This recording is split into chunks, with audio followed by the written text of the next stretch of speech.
At 5:47 a.m., Karen Wilkins dialed 911 to report heavy construction noise blasting from my yard, claiming it shattered the neighborhood peace like a jackhammer at dawn. Two embarrassed cops showed up, slapped handcuffs on me while I stood in sweatpants holding a steaming mug, and stared dumbfounded at my silent reel mower. A human-powered push model quieter than a whisper. But when they learned Karen had targeted me for maintaining wheelchair access for my disabled Korean War vet dad, I turned her obsession against her. I got the city to reroute 3 garbage trucks right past her master bedroom window every single morning at 6:15 sharp, turning her sleep into a daily diesel symphony of revenge. My name is Alex Thompson, and 8 months ago, my biggest worry was pulling 80-hour weeks as a paramedic to keep up the mortgage in Oak Ridge Meadows, a once-chilled 1998 subdivision where folks swapped tools and grilled together without drama. The neighborhood had that classic suburban charm. Wide streets lined with maple trees that turned fiery red in the fall, kids racing bikes after school, and the distant buzz of lawnmowers on lazy weekends. It smelled of fresh-cut grass in the summer and chimney smoke in the winter, a place where you knew your neighbors' names and their dogs' favorite treats. My wife Lisa pulls graveyard shifts as an ER nurse, so we survived on scribbled notes and cold coffee, barely overlapping awake. We'd leave little messages on the fridge like, "Missed you again, love you more," trying to bridge the gaps in our exhausting schedules. Our home was a modest 2-story with a wraparound porch, perfect for sipping coffee at dawn, but lately, it felt more like a fortress under siege. Then my father, Harold Thompson, 74, a Korean War hero who lost his left leg to shrapnel and later complications from diabetes, rolled in with us after his small apartment became too much to handle alone. His wheelchair's soft click at 6 a.m. became our new alarm, a rhythmic reminder of resilience. We converted the garage into a fully accessible suite, installing ramps that sloped gently like welcoming arms, grab bars polished to a shine, and wide doorways that whispered independence. The space still carried the scent of fresh lumber and varnish, mixed with Harold's faint cologne of old books and determination. He had stories from the frozen hell of Chosin Reservoir, where he earned a Purple Heart, and now he navigated our home with the same grit, refusing to let age or injury define him. Oak Ridge Meadows was pure suburbia at its best. Bike trails weaving through green spaces, weekend mower hums blending with birdsong, the smoky tang of barbecues signaling home and community. Families gathered for impromptu picnics in the Central Park, kids building forts from fallen branches, and adults sharing gardening tips over fences. It was the kind of place where a flat tire meant 3 neighbors rushing out with jacks and jokes. But that idyllic vibe shattered when Karen Wilkins arrived, a 56-year-old realtor who stormed in from the upscale Crestview Hills development like a clipboard-wielding hurricane. Her white Mercedes with vanity plates screaming, "Top sold," announced her arrival, and she always dressed in crisp blazers and heels, as if appraising your soul along with your property value. Within months, she maneuvered her way to HOA president with just 19 votes, a stealthy coup while most of us were buried in overtime shifts, unaware of the meeting she'd quietly scheduled. The chaos kicked off subtly, but escalated quickly. It started with Harold's wheelchair leaving faint scuffs on the shared sidewalks after a spring rain, barely visible marks that faded like morning mist under the sun. But Karen slapped us with a $400 damage to common areas fine, complete with a demand to restrict wheeled mobility devices to prevent further wear and tear. I clutched that glossy notice in my hands, the paper thick and pretentious, its edges sharp as her judgmental glare, and felt a surge of disbelief turning to fury. This woman, who drove a luxury car and lived in a McMansion with manicured hedges, wanted my war veteran father, a man who'd sacrificed for his country, housebound over phantom scratches that no one else noticed. It was absurd, insulting, a blatant disregard for basic humanity. I didn't back down. Drawing from my paramedic training, where documentation saves lives, I filed a formal ADA. Countdown to financial ruin. We were already stretching our budget thin with medical bills and mortgage payments. This could break us. But as I watched Harold wheel himself to the kitchen table each morning, sorting his pills with steady hands scarred from battles long past, I knew surrender wasn't an option. That's when the pattern emerged, clear as a vital signs monitor. Karen wasn't just picky. She was on a crusade against anyone who didn't fit her vision of a pristine, upscale enclave. Elderly widow Margaret Hayes, who'd lived in Oak Ridge for 25 years, got cited for her, using our neighborhood as her stepping stone to bigger commissions. The real spark that ignited the fire came during one of those rare, quiet mornings. It was 5:30 a.m., Lisa warming up leftover stew in the microwave because her night shift had run long again. The kitchen filled with the savory aroma of herbs and broth. Harold sat at the table, methodically arranging his 28 daily pills into color-coded rows, blood thinners, pain meds, vitamins, each one a testament to the toll of time and service. The air hung heavy with the mingled scents of reheated food and pharmaceutical bottles. A depressing backdrop that screamed exhaustion. But Harold looked up at me with eyes that had stared down death in frozen trenches and said, "Kid, I dodged bullets in Chosen and came home in one piece, mostly. No pencil-pushing busybody in pearls is going to cage me in my own home." His words landed like a defibrillator jolt, charging me with resolve. We weren't just fighting for a sidewalk. This was about dignity, freedom, and the right to live without harassment. But Karen escalated before I could plan my next move. Days after the wheelchair scuff incident, I stepped out to my paramedic van at dawn and found a neon yellow violation notice zip-tied to the door handle, the plastic biting into the paint like an accusation. It cited a $200 fine for obstructing emergency vehicle access lanes, with immediate towing authorized for repeat offenses. I'd parked precisely 20 inches from the curb that morning.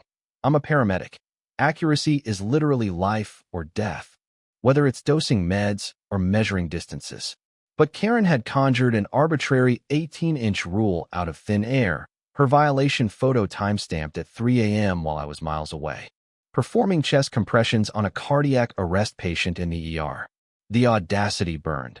She was prowling the streets like a nocturnal predator with a tape measure, enforcing made-up edicts while for emergency access, not her inflated 18. Her own Mercedes? I measured it the next evening, 13 inches from the curb, parked crooked after her weekly wine-tasting group, armed with a tape measure and my phone camera. I spent my day off canvassing the neighborhood like a detective on a stakeout. Morning dew soaked my shoes as I crouched beside vehicles. Plumber Dave Ramirez's truck at 15. Her rule was unnecessary and could actually hinder real responders like me. The ADA compliance hotline was even more damning. Restricting access for medical vehicles serving disabled residents? That's a federal red flag, the specialist said, her voice crackling with professional outrage. I compiled a dossier thicker than a patient's chart, emails, photos, measurements proving discrimination. The HOA board meeting unfolded like a courtroom thriller in the community center, fluorescent lights buzzing overhead, the air thick with stale coffee and tension. I presented my evidence stack, slides projecting the discrepancies while Karen sat rigid, her manicured nails tapping a rhythm of barely contained fury. Board member Susan Patel's eyes widened at the fire. Department statement. So, we've been enforcing a fake rule that's stricter than actual safety needs, and it might break disability laws? My reply was calm, clinical. Precisely. The vote swung 5-1 in my favor, victory tasting like adrenaline after a successful resuscitation. But Karen didn't concede gracefully. She gathered her notes with sharp, surgical snaps and hissed. Stricter compliance measures will be implemented for those who flout community harmony. Her words lingered like a threat, a promise of escalation. And escalate she did. 3 days later, another violation appeared taped to our front door like a scarlet letter. My lawn grass measured at 3.4 inches, violating her freshly invented mandate for 2.5 to 3 inches weekly, with a $100 fine. Jumping to $250 for seconds, plus mandatory professional landscaping contracts for thirds. The timing was vicious. Our shifts left us with scant windows for yard work, especially in rainy seasons. Karen knew this. She'd been observing us like a hawk, noting our comings and goings, turning neighborly waves into surveillance. Infuriated but strategic, I channeled my inner rebel. If she wanted rules, I'd drown her in compliance. I grabbed my own ruler and camera, surveying lawns under the golden morning light. Karen's yard? A lush 4.5 inches. Her affluent allies? 4, 2, and 3.9. Only us wage earners got dinged. The bias screamed lawsuit. So, I launched malicious compliance. Every morning at exactly 6 a.m., the city's legal noise start time, I wheeled out my manual.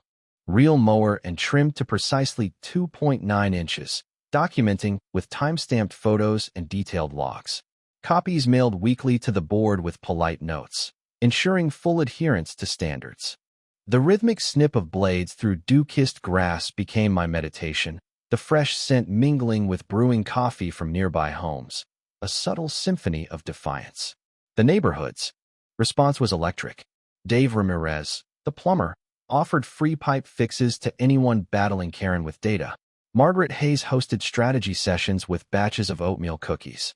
Sharing decades of Oak Ridge lore from before the tyranny, block parties, shared snow shovels, genuine camaraderie. Young parents like Emily Carter arranged playdates to free up time for meetings, revealing Karen's real estate ads touting strict HOA for premium values, weaponizing our pain for her profits. During one mowing ritual, I caught Karen at her window with a stopwatch, scrutinizing like a judge. She'd been querying city officials on ordinances, her notes and calls hinting at a bigger strike. The realization hit. This wasn't petty anymore. She aimed to nuke my career. It detonated at 6:17 a.m. Sirens wailed. Cruisers flashed. Cuffs clicked cold on my wrists mid-mow. Still in sweats with coffee cooling on the rail. 911 call for pre-7. Yim Power Tools. Officer Rodriguez muttered, eyeing my silent mower sheepishly. Karen peered from her curtains, phone in hand, like a trophy. But the ordinance? It targeted commercial sites. Residential quiet mowing was greenlit at 6. False report, a crime. Neighbors mobilized. Dave S footage showed the mowers whisper. Margaret logged decibels lower than TV static. Emily attested it beat her kids' blocks. Uncuffed, officer whispered Karen's call flood was notorious. I filed complaints. Her credibility tanked. Post-backfire, unity blossomed. I hit the courthouse archives, the basement dusty with yellowed files smelling of history. Original bylaws, $20 fine cap, 65% vote for changes. Karen S52, enhancements, unvoted, invalid. $52. 000 raked in since 2020. Her solo account funding $18,000 personal landscaping, $10,000 signs near her lot, $15,000 unrelated legal fees. Embezzlement, fraud, jackpot. Private Facebook, Oak Ridge Fair. Pro bono Laura Hayes. Class action slam dunk. Recall needs 30% signatures. We crushed 45. Sweetener. Karen bitched about trash ruckus. I lobbied Public Works for optimized route sighting. Safety. Approved. Trucks thundered past her window 615/6:20/6:25 daily. Engines growling. Bins clanging like Karma's orchestra. She complained. Officials, efficiency rules. Our meetings rotated. Meeting sans quorum, passing vague $600, anti-group, fines, void, unconstitutional. State HOA froze accounts, audited. Retaliation, 28 sites. Dave S truck, oversized. Emily S tots disruptive. Midday. We documented, adding harassment claims. Flyers smeared me as abusive paramedic targeting elders, twisting my hypo rescue of Mrs. Lang. Full vid proved heroism. Mrs. Lang S letter torched her lies. Group hit 48. License probed. Clients fled. Funds iced. Finale. Her security summit. 78 crammed in. Air buzzing. Karen accused conspiracy. I projected fraud. Proofs. Bylaws. Receipts. Murmurs swelled to outrage. Margaret robbed my fixed income. Dave, she steals while we build. Emily terrorized my family. State, $35,000 misappropriated. Charges pending. Vote, 76-1 boot. Karen fled, defeated. She vanished weeks later.